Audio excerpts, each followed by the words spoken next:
কয়দিন হলো ভাই? এখনো তো একটা মাস হয় নাই, সামান্য কয়টা দিন গিয়েছে। দুনিয়ার জমানো সমস্ত দাবি দেওয়া নিয়ে সবাই এখন রাস্তায় নেমে গেলে যারা এখন সরকারে বসেছেন তারা দেশটা গুছাবেন কিভাবে? এতদিন আপনাদের দাবি দেওয়া কোথায় ছিল? দাবি দেওয়াগুলো এতদিন করলেন না কেন? এখন এরা দায়িত্ব নিয়েছে জনগণের অনুরোধে, তারা তো ইচ্ছা করে এখানে আসেনি। তাদেরকে যদি সহযোগিতা না করে এইভাবে ব্যতিব্যস্ত করে তোলা হয়, তাইলে রাষ্ট্র পুনর্গঠন এবং মেরামতের যে কাজটা এটা তো তারা করতে পারবে না। এখানে সকলের দায়িত্বশীল আচরণ আমরা আশা করি। যার যার দাবি আছে একটু ধৈর্য ধরেন, 15.5 বছর যদি ধৈর্য ধরতে পারেন, 2-1 মাস একটু ধৈর্য ধরেন, ওনারা একটু গুছিয়ে আনুক, তারপরে আপনারা স্বাভাবিকভাবে নিয়মতান্ত্রিকভাবে আপনাদের দাবিগুলা তুলে ধরেন।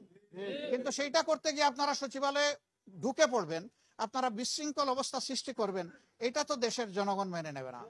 আপনারা কি দেশের জনগণের বিপক্ষে দাঁড়াতে চাচ্ছেন?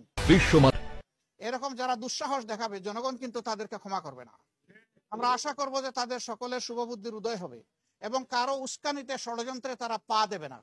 তারা নিজের বিবেক অনুযায়ী চলবে, দেশকে ভালোবাসবে, তারাও এই দেশের পুনর্গঠনে নিজেরা দায়িত্বশীল ভূমিকা পালন করবে। আমরা সকলের কাছে সেই দায়িত্বশীল আচরণ আশা করি। আমরা জামাতে ইসলাম হিসেবে আসবো না, এদেশের সচেতন জনগণ হিসাবে আসবো